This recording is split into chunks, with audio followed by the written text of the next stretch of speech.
It's the Locked On Podcast Network, your team every day. This episode is brought to you by HP Plus. In a world full of smart devices, isn't it about time your printer got smart too?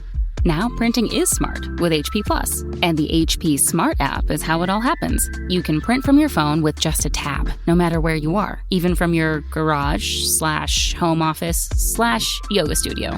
Huh, that is smart. HP Plus. Learn more about smart printing at hp.com/smart.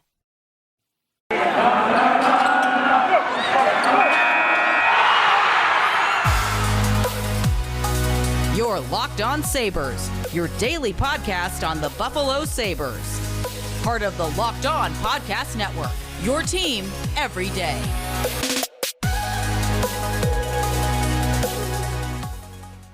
It is the Locked On Sabres podcast, your Friday, September 3rd edition of the show. Joe DiBiase at Sneaky Joe Sports joining you on today's episode solo. No Jordan Hanskin just yet.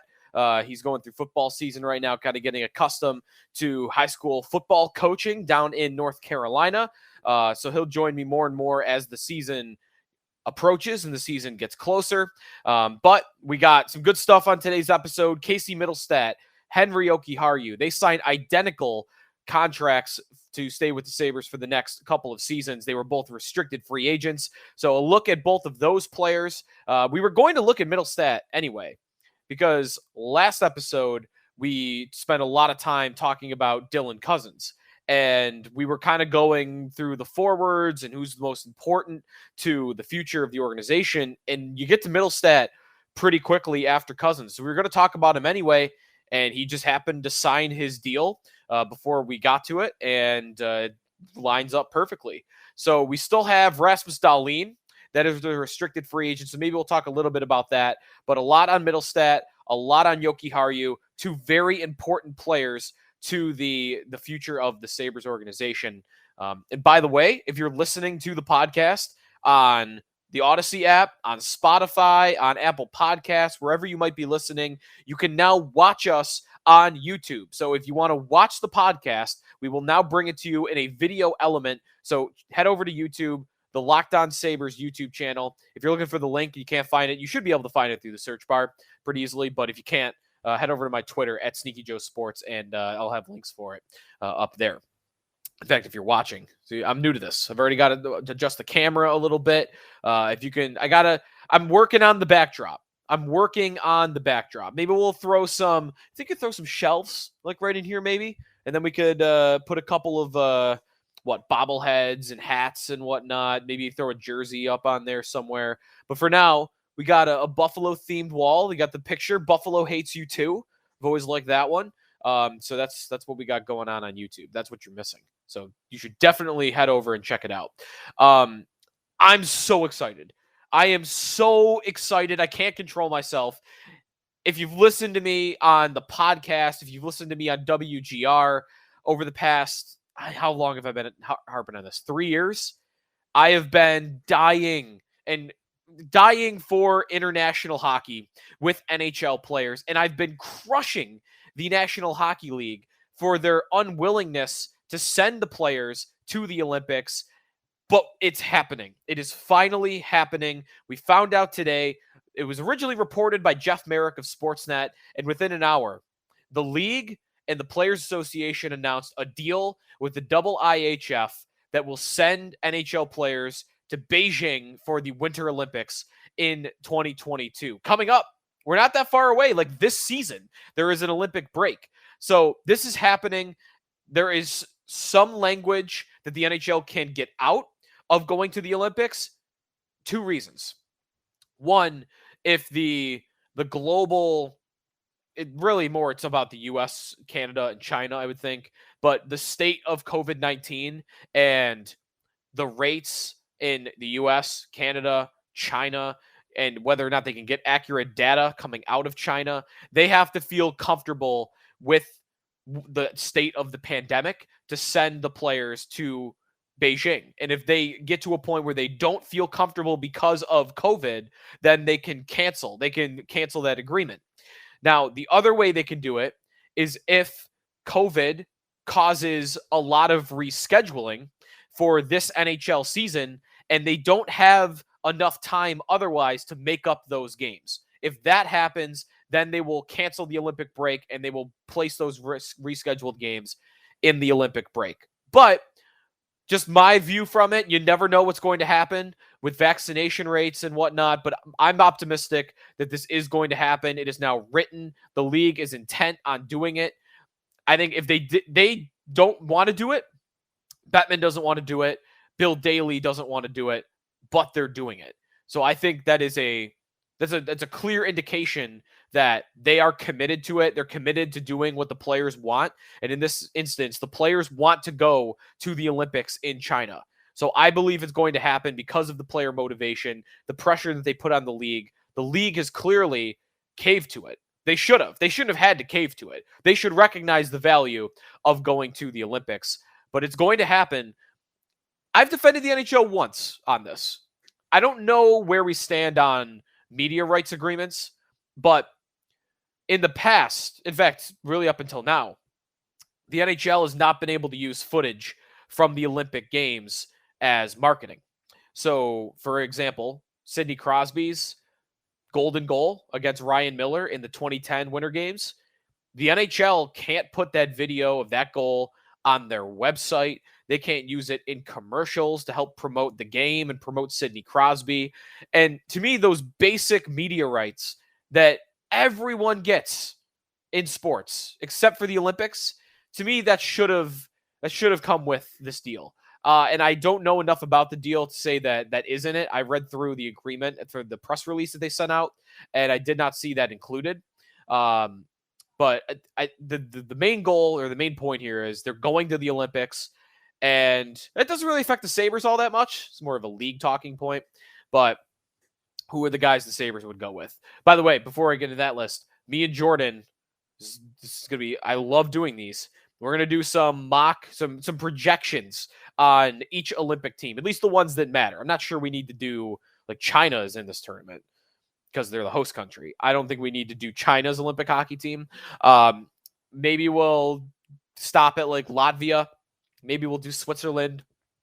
But all the big countries, the U.S., Canada, Sweden, Finland, the Czech Republic, Russia. We'll have Olympic projections for that coming up on the podcast in the coming days and weeks. But for the Sabres, Jack Eichel for Team USA, I actually think this affects him. I think it could affect him. Now, I imagine that he already wants to have surgery. Of course, he wants to get on with his playing career. He wants to get on the ice. He's training right now at the BioSteel camp in Montreal. He's skating with Kyle Poso. Kyle Poso confirmed on WGR the other day that he's been skating with Eichel. I wonder if the Olympics affects the timeline for him at all, or affects the pressure on him to get surgery internally. Does he cave at some point to the surgery that the Sabres want him to get, the fusion surgery, because he wants to go play in the Olympics? And I think if I'm Jack, that's something that I would have to realistically consider. Even if I have been convinced by my own doctor that the fusion surgery is not the best option for me, if it's clear that the Sabres are not budging, that the league is not going to side with you, and there's no trade imminent, well, you want to get on with your playing career in the first place, but now that the Olympics is thrown in, we're talking, a 4 to 6 timeline for the fusion surgery, 4 to 6 month timeline. That means to make it for the Olympics, he's going to have surgery, if it's that surgery, relatively soon, if he wants any chance of being on that Olympic team. I don't know, though, that you can assume he will be on that Olympic team because of the surgery, and we just don't know if he can take contact, if he's even able to. So I wonder how the Olympics affects Eichel, because he would obviously be on Team USA if fully healthy. He's one of the best players in the world. He's one of the best centers in the world. And I'll be very disappointed. This is regardless of the Sabres. As a hockey fan that will be rooting like hell for Team USA to win gold in Beijing in February, I want Jack Eichel on that team. I want a healthy Jack Eichel. Part of the argument for me over the years to why this is the best American hockey team they could ever put on the ice and why this is as close as they can ever get, or they have ever gotten, to Canada in terms of talent is the center depth. It's the center depth. They have Matthews, they have Eichel, they have Dylan Larkin, and those three, 1, 2, 3. It's not as good as Canada because they're running out McDavid and Crosby and McKinnon, but Eichel, Matthews, Larkin is as close as the U.S. has ever gotten to Canada. They have typically been strong on the wings. They've been strong in net. They've never been that good at center. And Eichel is 1/3 of that. In fact, he's more than 1/3 of that because he's a much better player, in my opinion, than Dylan Larkin is. So it'll be a big loss if USA Hockey does not have Eichel on the ice in February, because you're going to want that Matthews-Eichel 1-2 punch. And he's one of the best players on the team, even regardless of his position. Other Sabres that'll probably play in the Olympics, Zemgus Girgensons actually helped Latvia qualify for the Olympics last week at the qualifiers. So he'll be on the Latvian team, I would imagine. I'd be stunned. There'd have to be an injury, really, for him to not be on that team. As of now, there's only one or two other Latvian players in the NHL, and he might be the only forward, if I'm remembering right. So Girgensons will be on Latvia. Rasmus Dahlin for Sweden. That'll be an interesting one when me and Jordan mock Team Sweden, because I think Dahlin is going to be in consideration, but I'm not sure he's a gimme. But again, I haven't done a full dive into Sweden's blue line yet. But again, that's the fun part of this happening, is this agreement allows us to do that, allows us to really study, okay, who's going to be on Sweden? Who are their defensemen? Does Dahlin make it? Similar question over in Finland. Finland oftentimes will have a couple of guys, maybe one or two on their blue line, a couple of forwards that play over in the Finnish league. But Henri Jokiharju is a NHL defenseman. I would argue he's a good NHL defenseman. More on him in a little bit. But I think it's conceivable that he's on Team Finland. But again, that's before doing a real deep dive on the Finnish hockey team. So overall, this is exciting. I am super fired up. I can't wait for it to happen. And it's, to me, going to be the most fun hockey of the year. As someone that's covering the Sabres and watching the Sabres get ready for a season where they're probably going to be next to last in the league, this is going to be awesome. And it'll be something else to root for, where you could actually have some success, because the U.S. could actually win the gold medal. They won't be favored. Canada will be favored, but the U.S. could actually win the gold medal. By the way, speaking of the Sabres being they're going to be one of the worst teams in the league, over at betonline.com. In fact, BetOnline, if you are a big football fan, you've got college football this week, Florida State and Notre Dame. You've got Clemson and Georgia, and you've got all your college football spreads, all your college football props up at betonline.ag. You've got an NFL opening day super promo coming up next Thursday. That's less than a week away. If you make a bet on the Thursday, September 9th season opener between the Super Bowl champion Buccaneers and the Dallas Cowboys, and you lose, your wager will be refunded up to $25 for new customers only when signing up and using the promo code NFL100. The Sabres at BetOnline, they have released regular season point total over-unders for the NHL for this upcoming season. The Sabres have the lowest total in the National Hockey League at 65.5. Now, when these spreads opened, when these lines opened, I think it was 2-3 days ago, the Coyotes were below the Sabres at 67.5, and the Sabres were at 69.5. Since then, the Sabres have dropped by 4 points. I don't know that anything has happened for that to happen, on the ice. I would imagine BetOnline was getting a lot of bets on the Sabres under, and they moved the line accordingly down to 65.5. So at the moment, the Sabres have the lowest point total in the NHL. So BetOnline, the sports books and the bettors, they believe the Sabres are going to be the worst team in hockey coming up this season. By the way, if you're wondering about Stanley Cup odds, if you really care about that, the Sabres are tied for last at plus 20,000 with the Columbus Blue Jackets, the Detroit Red Wings, the Anaheim Ducks, and the Arizona Coyotes. But yeah, BetOnline, again, use the promo code NFL100 if you're looking for that Cowboys Buccaneers bet. from football, basketball, boxing, they have your favorite Vegas casino games. Don't wait. Take advantage of all the great offers available for the 2021 season. BetOnline, your online sportsbooks experts. Don't forget, use the promo code LOCKEDON. Today, I also want to tell you about a simple way to get all the entertainment you love without the hassle. DirecTV Stream brings your live TV and on-demand favorites together like never before, which means you can watch your favorite sports, movies, and shows all in one place. And the best part, there's no annual contract, so stop waiting and get your TV together with DirecTV Stream. You can learn more at directtv.com. That's directtv.com. All right, one other news item before we jump into Middlestat and Yoki Haru, who signed their contracts yesterday. We've got some news over in Ottawa. A report that Brady Tkachuk and his camp are frustrated with contract extension talks between them and the Ottawa Senators. Now, he is a restricted free agent. And the exact wording is that Tkachuk is trying to stay positive, but doesn't understand why it's taking so long. Sean Simpson of TSN says, I asked what he had been offered, and it was termed they have not received a legitimate offer from the Senators. The Senators have not given him a legitimate offer. This is a team, mind you, that, like the Sabres, is below the cap floor. And the offseason's over. I mean, we're ready for training camp. We're looking at PTOs around the league for vet minimum contracts. If you're below the cap floor, the only way you're getting above it really is to sign restricted free agents. The Sabres are, well, we'll get to it in a little bit, but they got to sign Dahlin to get to the cap floor. The Senators, likewise, they need to sign Drake Batherson and they need to sign Brady Tkachuk to a big contract to get above the cap floor. They have $28 million in space, by the way. So salary cap is no problem at all for the Senators. And this is a great player. I don't understand what is taking them so long. He is easily their most valuable forward in the entire organization. He is 21 years old. He has 125 points in 198 games. Last year, a little bit of a jump in his offensive totals, 36 points, 17 goals in 56 games played. It's about a 30-goal pace. The guy gives you a lot more than offense. I mean, he's like his brother in a lot of ways, Matthew.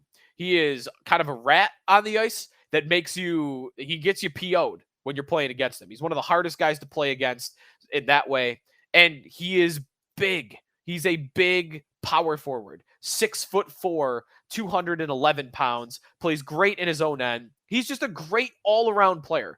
And maybe, you know what? Let me qualify that. He's a very good all-around player. I think to be a great player, you got to put up better than, what was it again? 36 points at 56 games. That's good offense, but you got to do more than that. I think with better teammates, which he hasn't really had in Ottawa, then maybe he would see a jump in that offensive production. But this guy is a gimme for Ottawa. They're having issues signing him. Okay, where does my mind immediately go? Where does many Sabre fans' minds immediately go?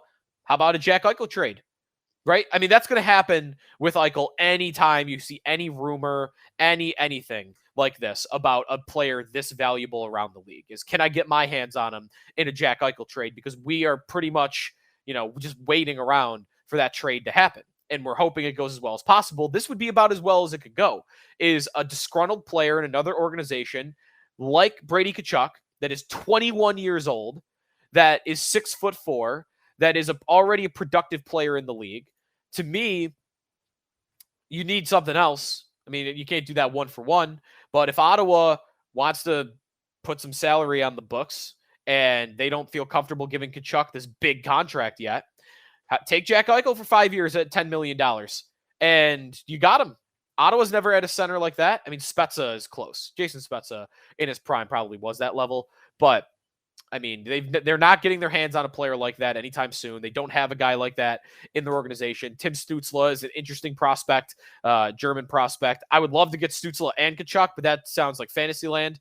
Tkachuk plus a first maybe would be, if I'm the Sabres, I'm calling. I'm trying to be proactive about this, and I don't think that has to come off as desperate. If you read today and you find out that Brady Tkachuk is frustrated with the Senators and contract negotiations, if I'm Kevin Adams, first thing I'm doing, I'm picking up the phone, I'm calling Pierre Maguire, seeing if I can get a trade worth through him first, and if not, then I'm calling the GM, and then I am trying to get a deal done with Brady Tkachuk involved. And I don't care that I'm sending him in the division. Ottawa's not good anyway. You're really worried about Ottawa? Can we just make the playoffs? I don't care about the division at this point in time. So little interesting tidbit around the league about Brady Tkachuk, who, by the way, I would have a little spoiler alert. I know we have a Team USA projections. This will be the first one that me and Jordan do. I would have Brady Tkachuk on my team. He'd probably be like a fourth liner for me, maybe even a healthy scratch. But bottom 6 player on a star team like that, Brady Tkachuk is perfect. And he'll be on my Team USA. So a little spoiler for that. Before we get into Henry Jokiharju and before we get into Casey Middlestat, who both signed identical contracts on Thursday, this episode is brought to you by Rock Auto. Save time and money when using rockauto.com. Why choose to spend 30%, 50%, even 100% more on the same parts from a chain store or car dealership? For example, a Honda Odyssey fuel pump is $353 from a chain store, $216 from Rock Auto. It's a family business serving do-it-yourselfers for over 20 years. Prices are reliably low for every customer. Go to rockauto.com right now. See all the parts available for your car or truck and write Locked On in their How Did You Hear About Us box so they know that we sent you. Amazing selection, reliably low prices, all the parts your car will ever need. rockauto.com. This episode is also brought to you by Built Bar. A lot of great flavors for Built Bar. My favorite, the German chocolate, cookies and cream. And I'm not going to lie, I'm not a mint guy, but the grasshopper bar for Built Bar, I think I have 1 or 2 boxes in my cupboard right now, and they are all grasshopper. They are delicious, and I mean, they're as close to a candy bar as you are going to get, but they're healthy. They taste like a candy bar, but they are healthy. Check out the macros: 17 to 18 grams of protein, calories ranging from 130 to 180. You're looking at only 4 to 5 grams of sugar and only 4 to 5 grams net carbs. Amazing flavors, all tasty, all healthy. Built Bar is also the official protein bar of the U.S. track and field team. Go to builtbar.com, go to built.com and use the promo code LOCKEDNHL and you'll get 15% off your order. Use the promo code LOCKEDONNHL for 15% off at built.com. All right, Joe DiBiase at Sneaky Joe Sports. Again, if you're listening to the podcast in podcast form, because it is a podcast, we are also now a video podcast. So if you want to watch us do the show and you're looking for a video component, check Locked On Sabres on our YouTube channel. Thursday, we find out, a couple hours apart, Casey Middlestat and Henry Jokiharju. They signed identical 3-year, $7.5 million contracts. That's an average annual cap hit of $2.5 million. Both were restricted free agents.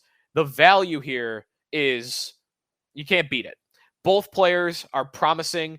To me, Jokiharju is more promising at this point because Middlestat has a lot more game tape out there right now of being a below average NHL forward. But he came a long way last season. 27 goal pace last year under Don Granato, a 46% expected goals for share. The high danger scoring chances went up from 8.59 in 19 and then to 7.38 in 20 to 11.51 last season. There was a lot more offense being generated. He was a lot better, more confident at carrying the puck. He was holding his own along the walls and in those nitty-gritty areas in the corners, and that really had been the places and the areas of his game he had been pushed around in the first couple of seasons in the league. So he looked stronger, he looked more confident, he looked faster. He was not fanning on the puck nearly as much, which was something I was very critical of him in his first 2 seasons, always fanning on the puck. The shot kind of came around. The finishing ability. We always, I think, projected Middlestat to be more of a playmaker in the National Hockey League. But last year, he was scoring goals. I mean, it was never like bar down from like the wall, but if you gave him an opportunity in the high slot or in the faceoff circle, he was finishing last season. Now, 5-on-5, he only had 5 goals. And maybe that is a little bit worrisome. 5-on-5 to only have 5 goals on the season, 3 more goals on the power play. So good totals, better totals than he's had, but I think you're going to want more. You're going to want more from him next season. He was on a 40-goal pace last year, 40-point pace, even with those games that Ralph Kruger was burying him on the depth chart at the beginning of the season. So I guess because of his draft status and because of how thin you are at the center position in the organization, because really it's Cousins, it's Middlestat, and who else? I mean, Isaac Rosen said with me on WGR that he wants to try to play center, but he hasn't done it. He's a winger. He was drafted as a winger. I don't really know if I have another name here to just throw at you. I think you want Middlestat to become that number 2 center. And I think you're going to want him to be a little bit better than he was last season for that. But I'll say this. It's not going to be a 0. The Middlestat pick is not going to be a 0 because it looked like the guy might not even be an NHL player. Last year, 40-point player, that's fine. That's good. That's a guy, hey, you could throw him on your third line wing if you need at some point and watch him be a bit of a secondary scorer. But I think you still would be hopeful that there's one more level that Middlestat can jump and become like a legit number 2 center in the league. I'm not betting on that happening. I would not be planning on that happening if I'm the Sabres. I would be trying to find a center in the draft next season that can be my number 1, Cousins be my number 2, and Middlestat either slide into the third line center spot or a top 6 winger spot. But the contract here is nothing. $2.5 million. You had to pay somebody anyway. The salary cap's not going to be a problem the next couple of years. So you're going to get good value out of this player and give him every opportunity he can. Give him ice time this year. I'm sure Don Granato will. He empowered those players last year to get more opportunities. And he's one of these guys that we will be glued to this season because wins and losses you're not going to care really. And unless they stun us and are in a playoff race. But it'll be individuals we're watching, and Middlestat will be one of those individuals. And then the Sabres signed Henri Jokiharju. Same deal. 3 years, $2.5 million. A lot of the same things I just said on Middlestat, I would say are true about Jokiharju. They just kind of happened at different times. Middlestat struggled out of the gates in his NHL career, and he came around last year. Jokiharju started strong, and then under Ralph Kruger last year, especially at the beginning, was playing very poorly. And then once Don Granato took over and he paired Jokiharju with Dahlin, then you really started to see his game come back and started to see him produce again. His expected goals for percentage was 47.5%. Not bad. So I like the player a lot. I've always liked the player. I've always talked him up. I think he's a top 4 defenseman for the future of this organization. He should be on the top pair next year with Rasmus Dahlin. Again, I would keep those two together in perpetuity. They work. They fit together. Jokiharju is a steady, stay-at-home defenseman, and Dahlin is a guy that you got to let him fly around the ice. You got to let him take chances, and for that, you're going to need somebody that you can rely on being back. Jokiharju is that, and he is not just a defensive defenseman. He can skate. He can carry the puck a little bit. It's not his forte, but he can do it. And more importantly, the guy is a great passer. Out of his own end, tape-to-tape passes right on the stick of his forwards going through the neutral zone. The number 1 trait I look for in defensemen, Henri Jokiharju possesses. Love the player. He's not flashy. He's not going to have a highlight reel goal almost probably ever in his career. And he's not going to score much at all in his career. He's not going to play on the power play, but he's one of those guys that you just stick on your second pair or even your first pair, give him 19 to 21 minutes, and hopefully you just never notice him on the ice because he's doing his job. That's the kind of guy I see Jokiharju being. So I love the player, and I'm glad the Sabres did it. They're $8 million still under the cap floor, and that is with Jack Eichel on the books. I wonder if Dahlin, two-part comment here. I wonder if Dahlin is going to get $8 million. Are they planning it that way? Are they planning on him getting that big an extension right now? If I were the Sabres, I would be hunting for that.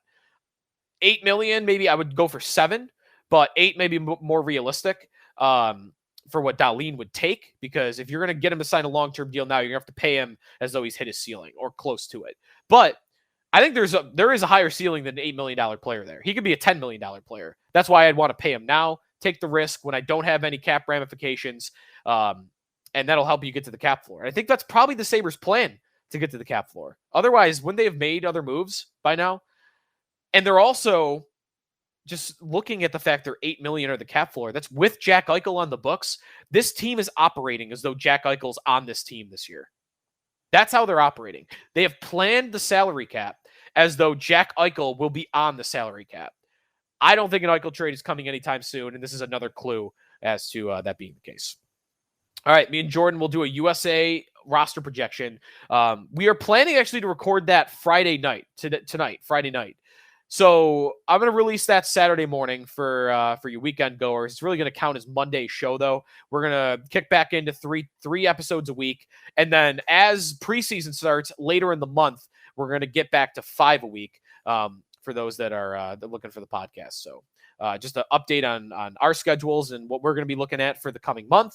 At Sneaky Joe Sports to follow me on Twitter. Again, check out our YouTube channel, Locked On Sabres. You can watch the podcast, which going forward will, for the most part, be in video form as well as audio. Thanks for listening. It's been the Locked On Sabres podcast, part of the Locked On Podcast Network. The circus comes to Philly and the Saints march to Florida. Here's what our local experts are locked on today.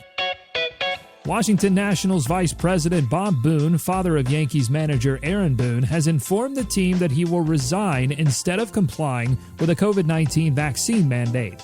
For more on this story, listen to the Locked On Nationals podcast with local expert Josh Neighbors today.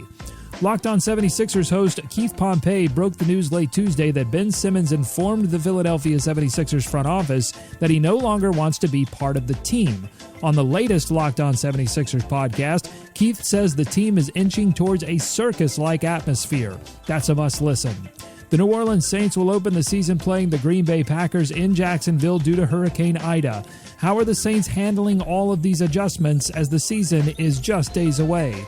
The answer is on the Locked On Today podcast. All the sports news you need in under 20 minutes. Follow Locked On Today, wherever you get podcasts. Local experts on the biggest stories. It's the Locked On Podcast Network, your team every day.